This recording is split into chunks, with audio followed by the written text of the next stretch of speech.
Aujourd'hui, dans cette session Demandez à l'auteur, j'ai le grand plaisir de recevoir le professeur Jérôme Boursier, chef de service à Angers, éminent spécialiste de la stéatohépatite, qui va nous présenter l'étude Synergie-NASH parue récemment dans le New England Journal of Medicine.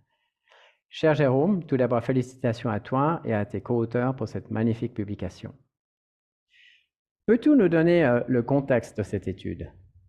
Bon, tout d'abord, bonjour à tous. Bonjour Jean-François. Merci de m'avoir invité. Le contexte, vous le connaissez tous, hein, la stéatohépatite métabolique, c'est devenu la cause de maladie hépatique la plus fréquente, première cause de cirrhose dans certains pays, première cause de cancer, c'est en train de devenir la première cause de transplantation. Donc, on a besoin de ressources thérapeutiques pour cette maladie.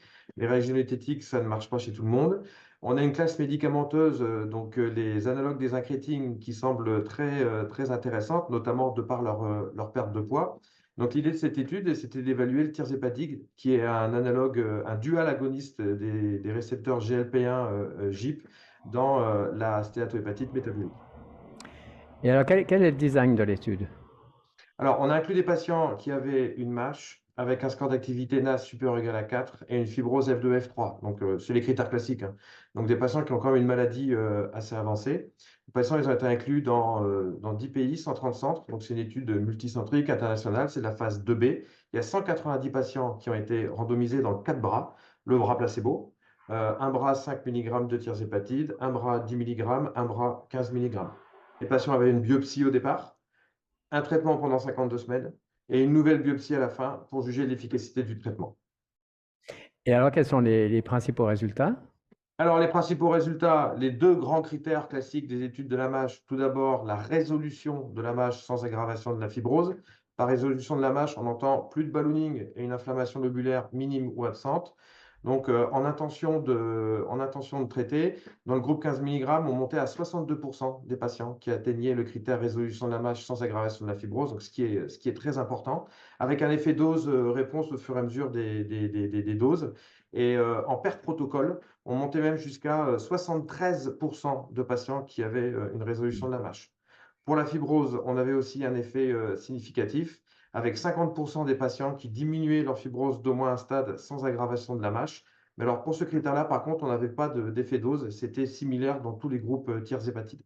Donc ça, c'est les deux principaux résultats de l'étude. Après, il y avait un effet sur les transaminases qui baissait de 50%, il y avait une diminution de 50% de la stéatose hépatique, il y avait une amélioration du profil glycémique, une hémoglobine glyquée qui diminuait d'1,4% chez les patients diabétiques. Et en termes de safety, aussi, c'est important, les principaux effets secondaires, c'était les troubles gastro-intestinaux connus avec ces classes médicamenteuses et qui, dans la majeure partie des cas, étaient minimes ou modérés et tout à fait gérables en pratique clinique. Oui, des résultats effectivement très impressionnants. Ouais. Mm. Et alors, comment vois-tu l'impact de cette publication dans le domaine? J'ai oublié de dire quand même dans les résultats qu'on a une perte de poids de 15%. Donc, l'intérêt de ces drogues, c'est qu'elles vont avoir un effet de par leur perte de poids sur le foie, comme on vient de le dire, mais aussi un effet plus général. Il y a de nombreuses publications qui montrent que ça réduit le risque cardiovasculaire, ça améliore la fonction rénale. Et il y a même une publication récente qui montre que ça a un impact sur le syndrome d'apnée du sommeil. Donc, on a vraiment des drogues qui vont avoir un effet hépatique, mais qui vont, entre guillemets, faire du bien de façon globale aux patients.